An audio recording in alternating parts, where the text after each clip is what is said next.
Hello, and welcome to this session. This session is The Future of the LMS, Faculty Perspectives.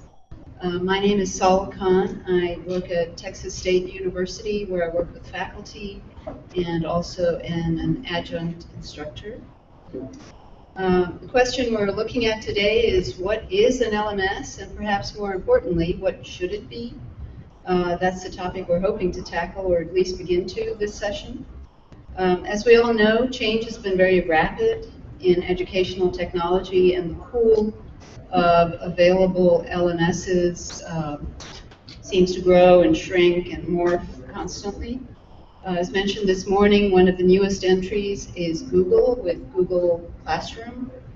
And there are any number of smaller companies with sort of bits and pieces of systems, such as video, where you can annotate and maybe add a quiz or some other form of interactivity, or e-text, or any number of things. So the words that seem to pop up a lot are interactivity, building community, student engagement. These are terms we hear all the time as things that I guess should be part of an LMS, or that an LMS should engender.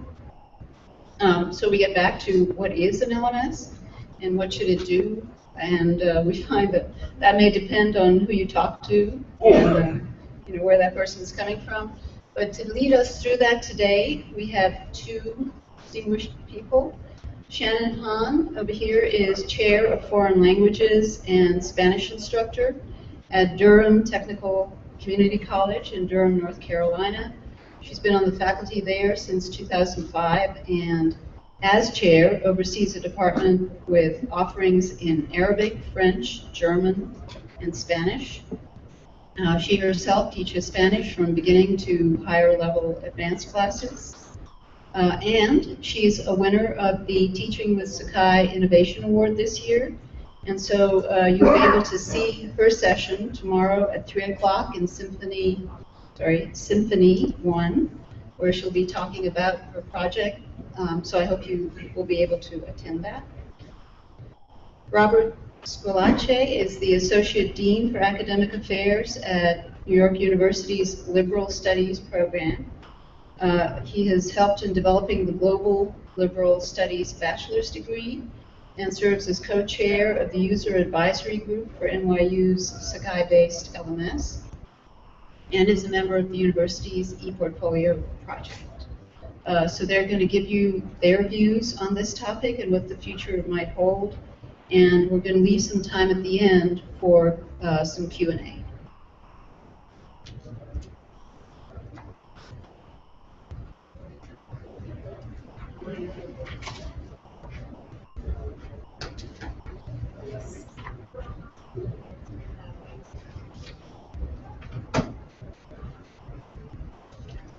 Hello again, my name is Shannon Hahn, and I am an instructor from a community college, so that's,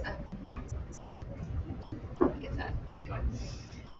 I wanted to come to you today with the community college perspective, which may differ a little bit from what my colleague Bob would say about his faculty to some degree.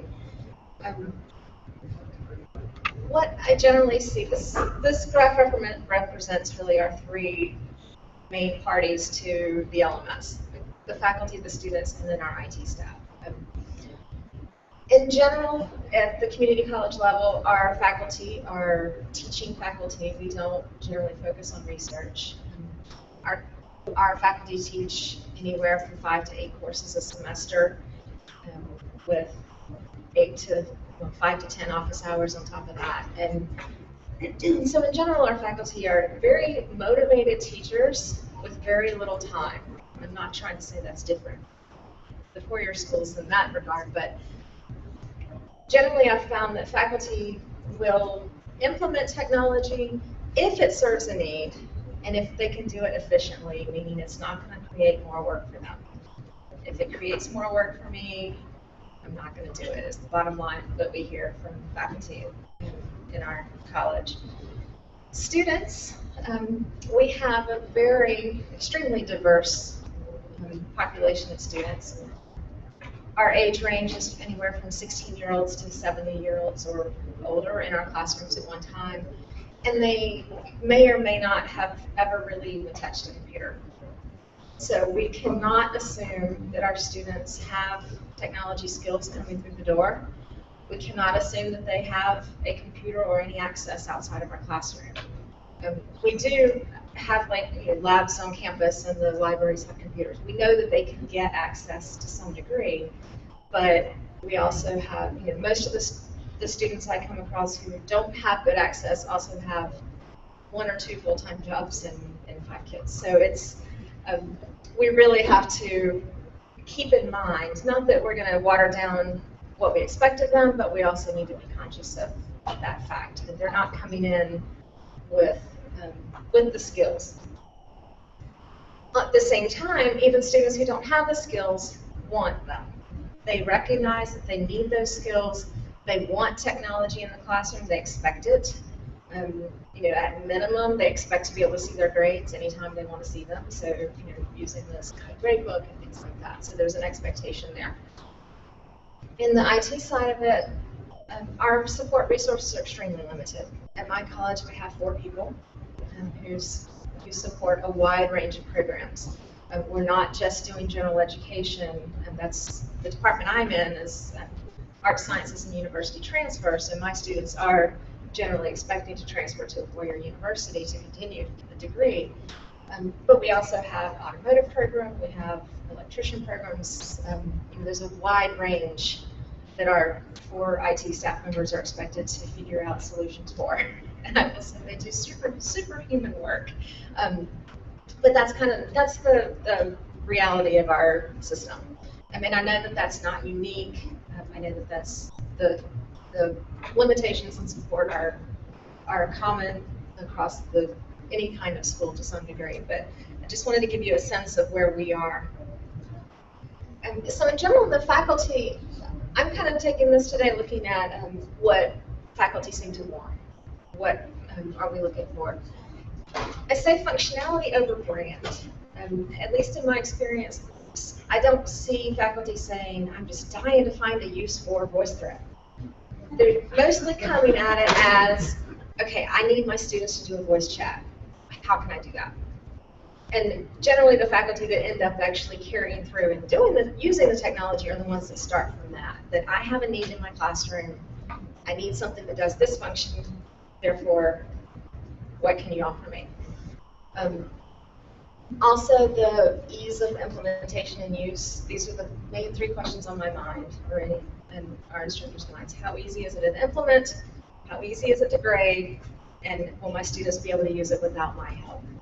Because as faculty, I'm limited in the tech support I can offer to my students, and our IT staff is very limited as well, just because their time. And then the faculty, the appeal of the publisher tools. I do find that our faculty do like publisher creative tools because it's connected directly to that curriculum. I'm a language teacher. We do use, currently we have lots of Cengage products, so we're using the iLearn platform. So that's connected directly to the content. It has grammar videos, it has voice chat, it has all these functions that I couldn't, in my own time and expertise, put together into something.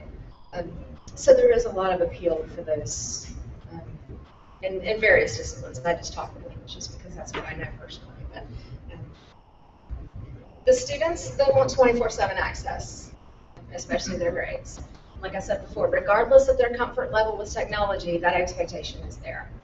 So they may not be comfortable attaching a file to an email, but they want to know that when they go to Sakai, they're going to be able to see everything they need to see about their course. They also want to use a variety of devices, especially mobile. I will say I have seen maybe one traditional laptop in my classroom. Most of my students who bring in anything are bringing a tablet, they're using their phone, they're using something other than a traditional laptop. So mobile is extremely important to the students. Students have a hard time managing multiple sign-ups, multiple entry points, multiple interfaces.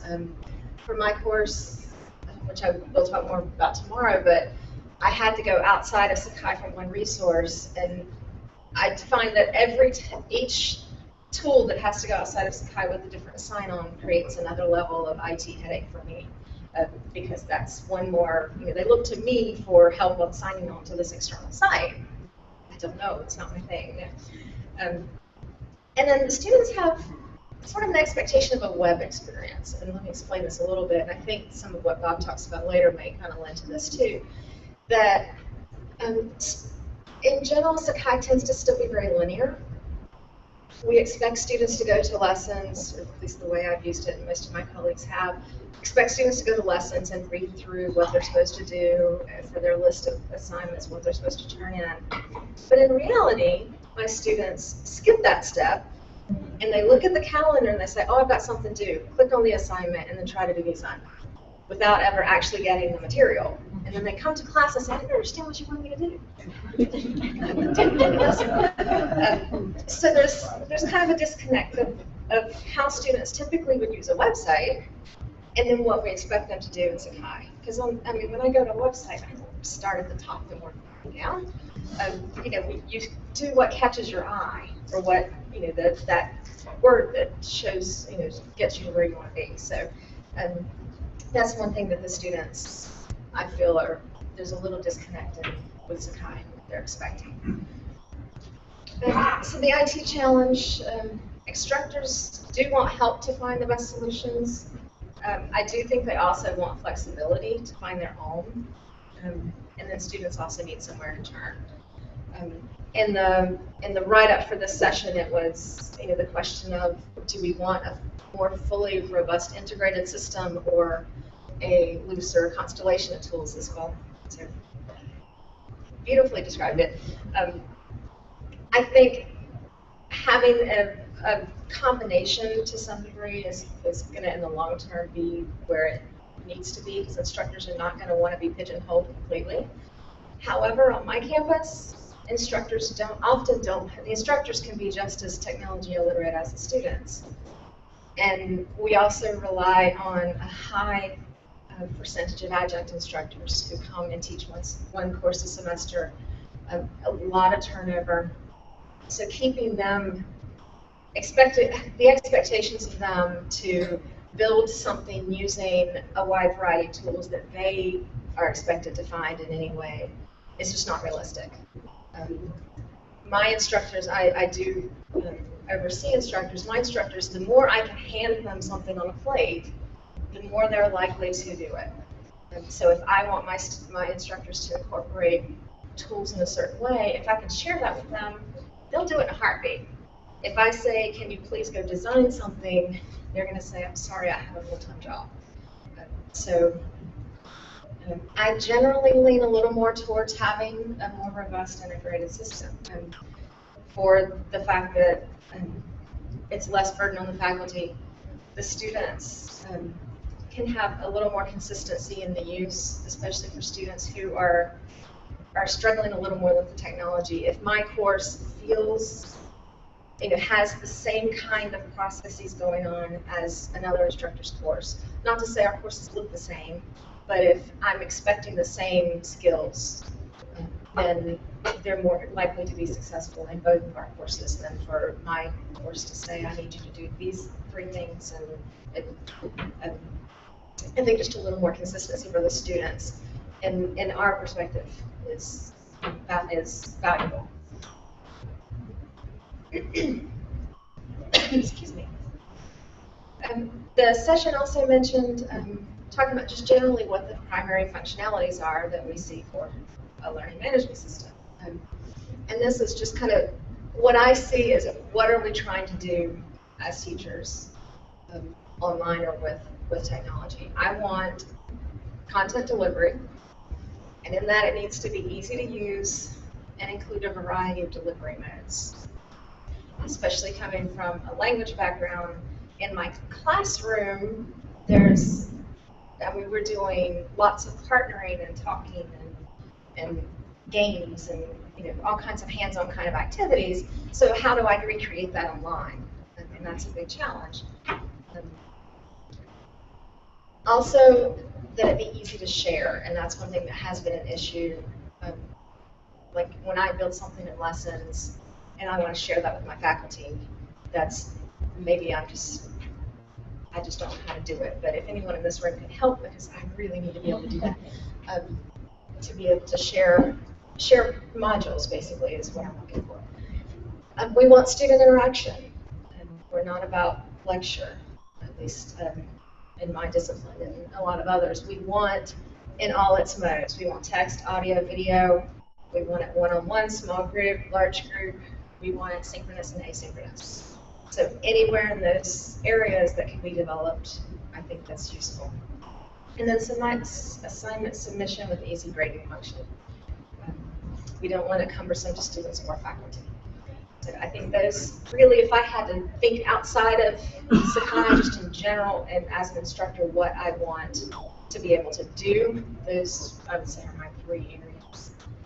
We need to be able to deliver the content, have the students interact, which I think that's probably the area that we've been weakest on in Sakai is those interaction modes. And then being able to do assignments and grading.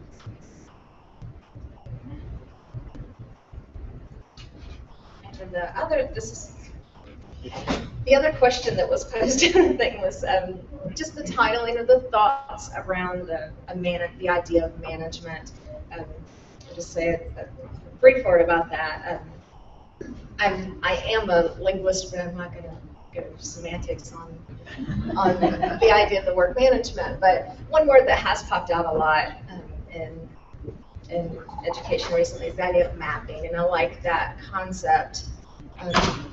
This is a nice picture of how to get to here from the airport that Google offered to us. But basically, the idea of a map is that there are waypoints, but there are multiple ways to get there. And so I think building a system that's more flexible, not so linear, defined, you have to do this, then this, and this, and this, I think is a good concept to move forward with.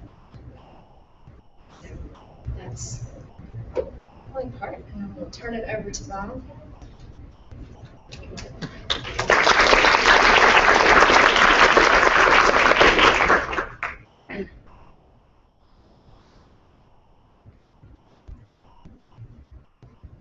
Thanks, Shannon. I'm going to be focusing in some ways more on design than functionality, although I would also argue that to some extent in configuring a learning space, design is a functionality. It's a functionality that has not been provided in any meaningful way to instructors, and that I hope the LMS of the future will provide to them. Space, place, and learning. Just to give you a little vocabulary background, humanistic geographers talk about the difference between space and place. Space is a physical location. It may be defined by coordinates on a map or walls that define a room. What makes it into a place is the intersection between location and meaning. Now, this is the kind of space in which we tend to operate today. This is a typical looking LMS. All of the tools are integrated in one place. As a space, it feels somewhat institutional, perhaps a bit like a department store, in that you can get the Sears brand of everything is here. You know, the Sakai brand of assignments is here. The Sakai brand of announcements is here. The Sakai calendar is here.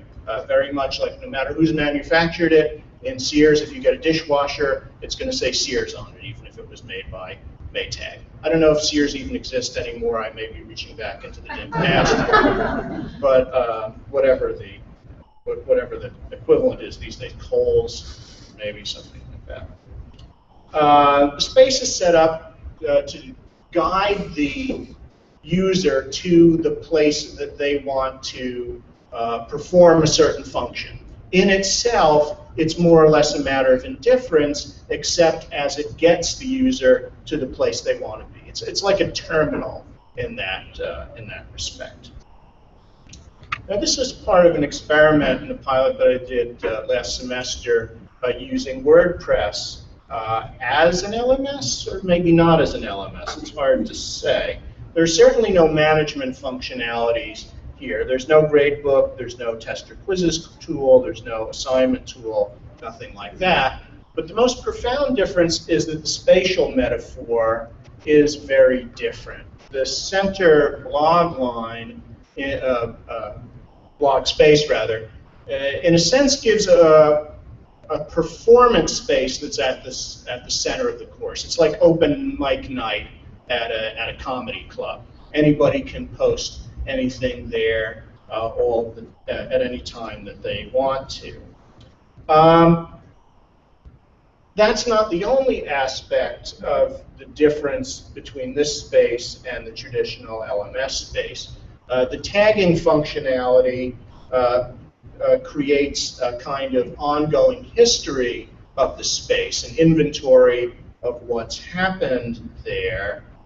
And through the link buckets on the left, students go out into various kinds of platforms, Google platforms, web links, whatever else one wants to include, making this a little bit more like a mall than a department store. The Victoria's Secret and the Starbucks don't only sell different things, they look completely different from each other. The way you get to the cashier's desk may be different, and yet the space contains them all. So this is a more disaggregated form of delivering learning. Attached to that were a set of resources in Google Drive that some of the link buckets led to. This is a kind of a library space, but you can write in the books without having to pay a fine for doing so. It's a way to share resources, obviously, but the options for doing it include what the capacity for students to upload to these same folders, as well as for instructors to do so. One of the experiments I tried was to have students upload all of their drafts into a common folder that they could all read. So they could see what each other, and their final drafts as well, they could see what each other wrote, which you don't ordinarily see, certainly in a physical classroom, nor even a capability that's very easy to provide in most LMSs. So what happens if you disaggregate, if you unpack the box, if you take each of these functionalities and move them outside of the LMS? What's left? What's left is the box. And that's not a trivial thing. The box is the space that constitutes the course as opposed to any individual element of it. And it's as important to learning as the physical space in which a class is conducted. A classroom space is not a book, it's not a data projector, it's not a whiteboard, but it is an element of learning because it contains and in some way shapes what happens in each of those other functionalities. Why does the box matter? Well, first of all, for a class to be effective, it has to be memorable. A memorable class has its own identity. And to shape the identity of the learning space is something that the instructor doesn't have a lot of tools to do right now, to turn that space into a place, to make it something that is distinctive to that particular class in that particular semester. The box also matters because it can be a meeting place for different kinds of objects rather than simply being a place where the instructor manages the learning that students are doing.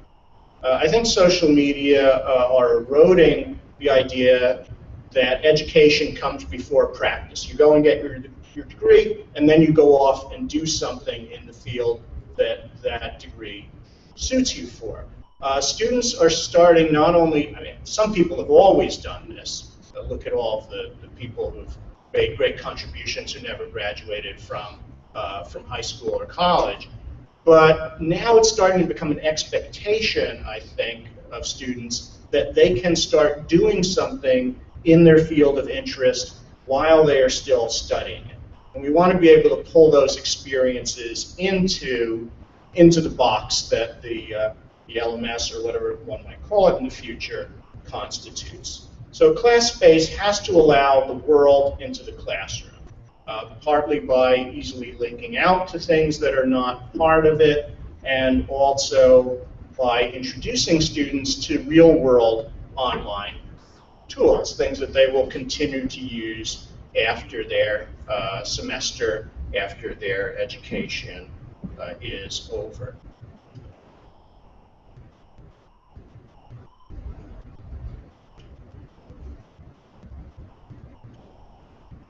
So to reach some conclusions, what I think we need to do is to stop reifying the limits of physical space just because our imaginations naturally run to the idea of a setup that is fixed and does not change. An online space is something that can be remade so that different people using it for different purposes from different perspectives can see it differently, can see different things. That space then has to be able not only to be configured into a place, but for it to be configured in collaboration and negotiation between instructors and students, and not simply made by the instructor and delivered to the students.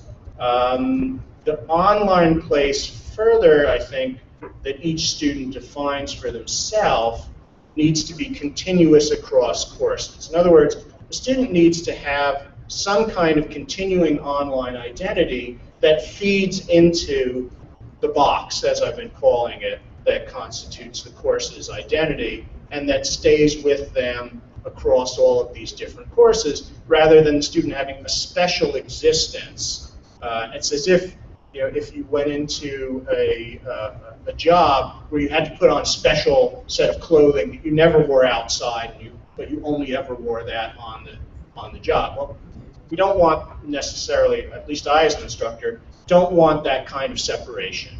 I want the student to bring their identity into the course in a continuous way, rather than having a special identity that exists only in and for the purposes of that particular class. This does not mean getting rid of grade books or tests or any of those functionalities that really are only developed and delivered by the academic community. Rather, that there must be a balance between delivering the core needs, the things that instructors already want to do, and developing a system that influences them towards the best practices that they may not be thinking of, that online technology would allow them to deliver. When nobody would have said in 1992, what I really need from my phone is to be able to type on it. It was only when that functionality became available to people and they started to learn how to use it, and texting became a phenomenon that's part of everyday life. I think the same will be true with instructors. Might be saying, I need to be able to see what my student did last semester. They're probably not saying it, but if they had that ability, it would begin to transform the ways that they're teaching. And that concludes our show. I think we have plenty of time left over then for questions and discussion.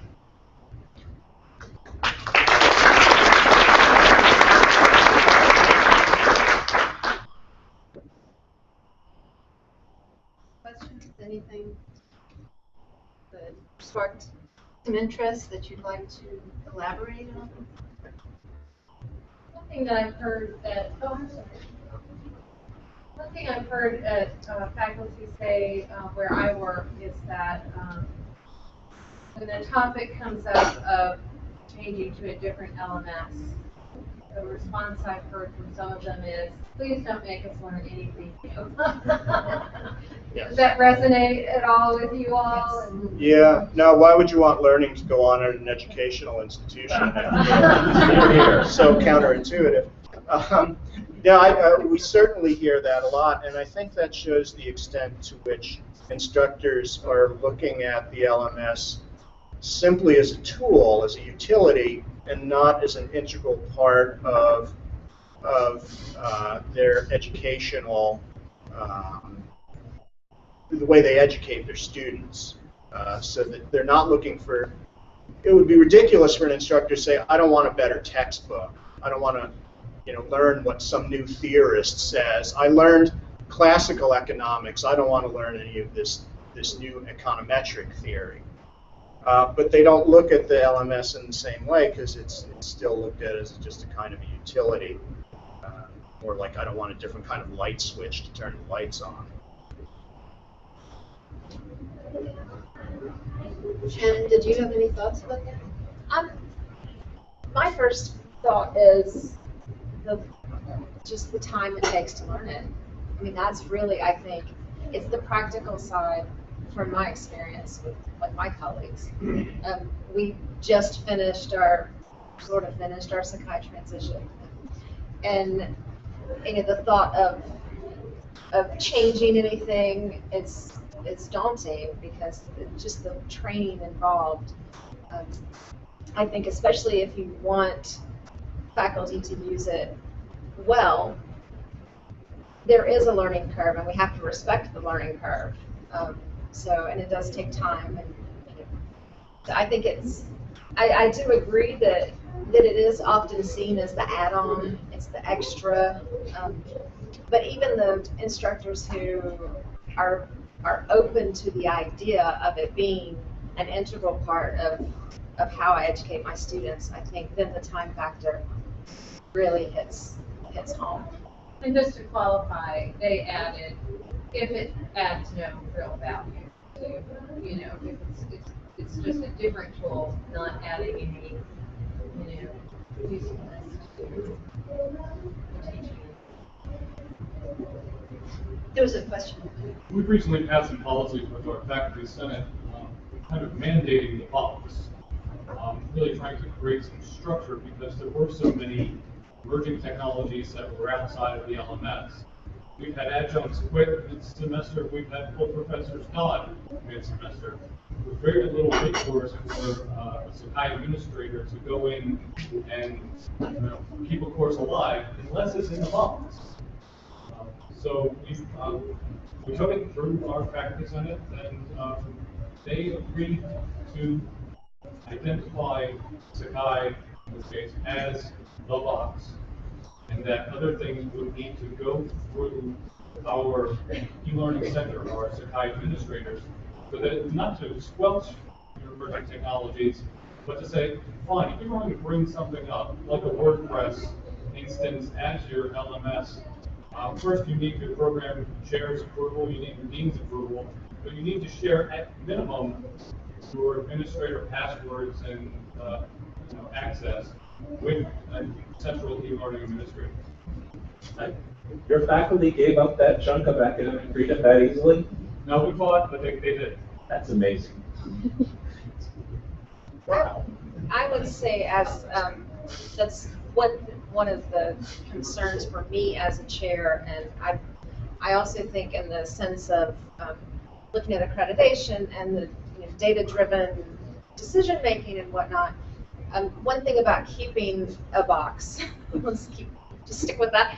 One thing about keeping a box is that it gives an administrator oversight, so I can see if a need arises. I don't look at what my instructors are doing, but if a need arises, if there's a true serious student concern, or we've also had some instructors pass away, there's access to that.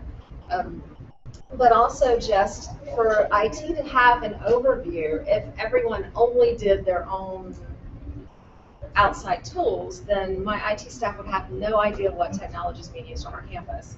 So at least if there is a box that things do have to go through, and it's not oversight in the sense of quelching academic freedom, but just how can we say as an IT department that what we're doing if we have no window to see it? So that's one aspect as well. Yeah, and I think that what I would dream of in the future is a box that's very flexible, that you can route things through easily so that instructors don't feel obligated to abandon it in order to use outside technologies. But it actually facilitates their use of outside technologies in a way that the university can keep track of.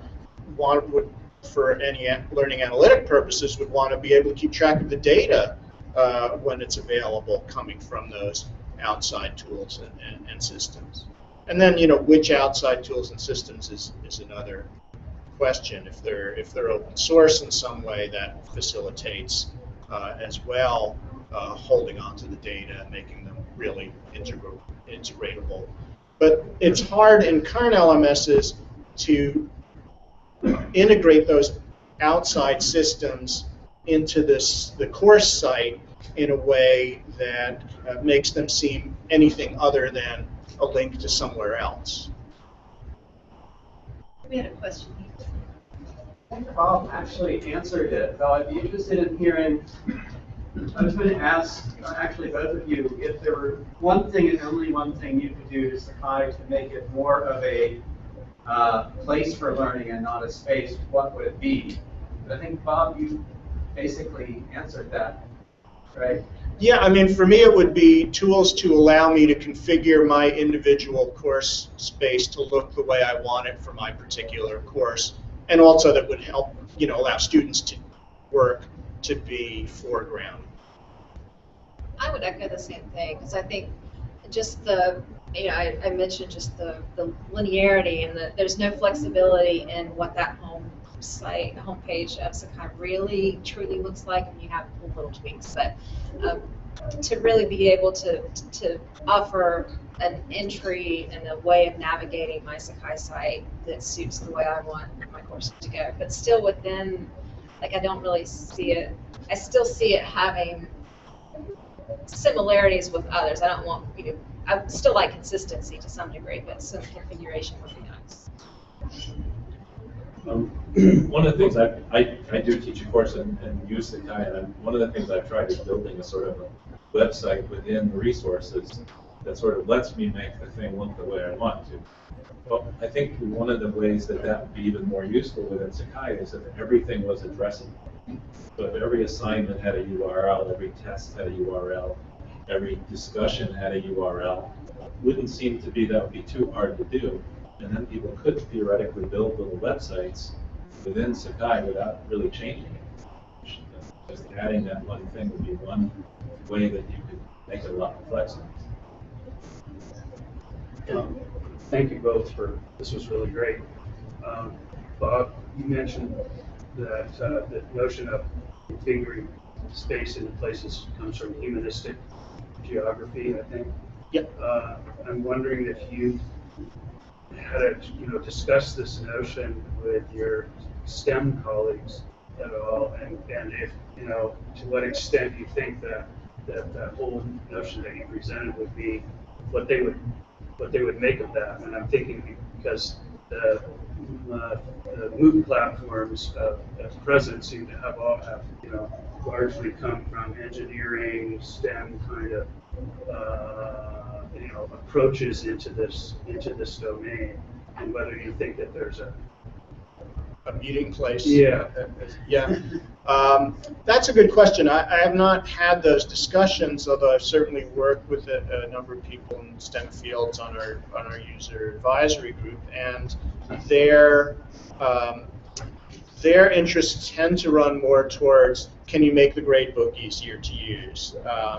Can you give me better control over my roster because I have 200 students in my class, and creating subgroups and working with the TAs.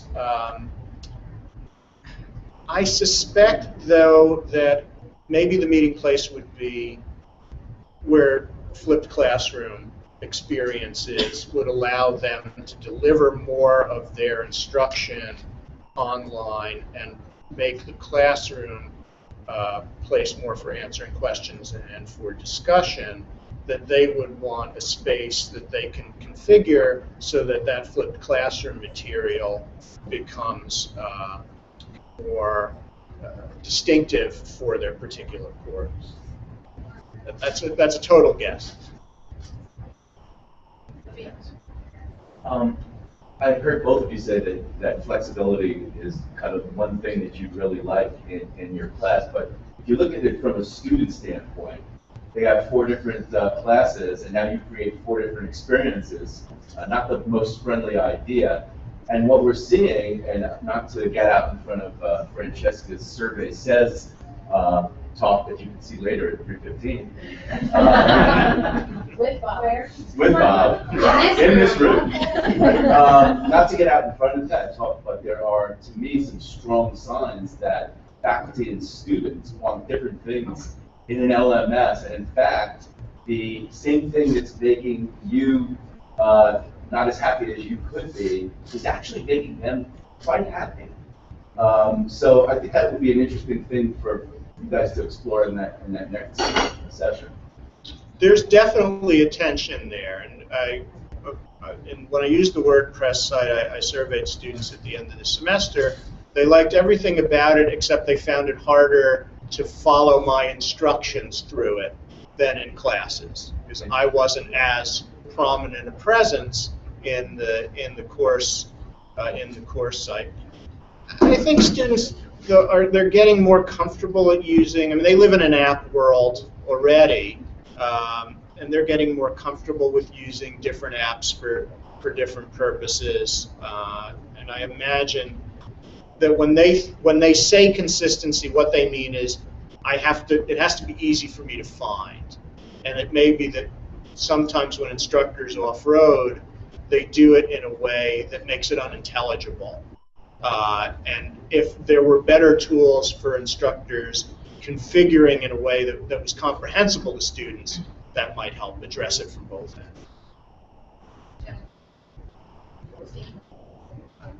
I mean, it seems that in some ways this debate around personalization of space also maps to the academic labor debate, whether instructors are artisanal and charging their own destiny or factory workers.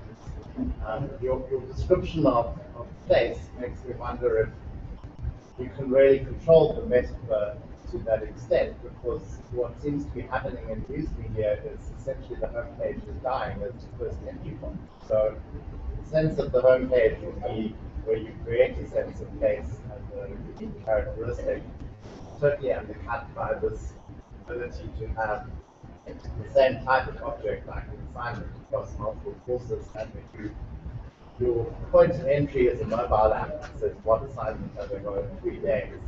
So your student has totally bypassed all your scene settings and brought them into your memorable orientation and Yeah, so there's something tensions that are being sometimes unresolvable. definitely, although maybe then the meeting place is some kind of activity stream, where if you can draw, and it doesn't necessarily have to be something that an instructor builds as if it were a website, but something that's really particular to that class. That place could differ from person to person, where one student is pulling in these objects, another student is pulling another set of objects that's overlapping. The way the instructor looks at it might be different yet again. But there's still, I understand that what I'm saying perhaps sounds a little bit contradictory, but a way to anchor the course while at the same time, rewind the tape.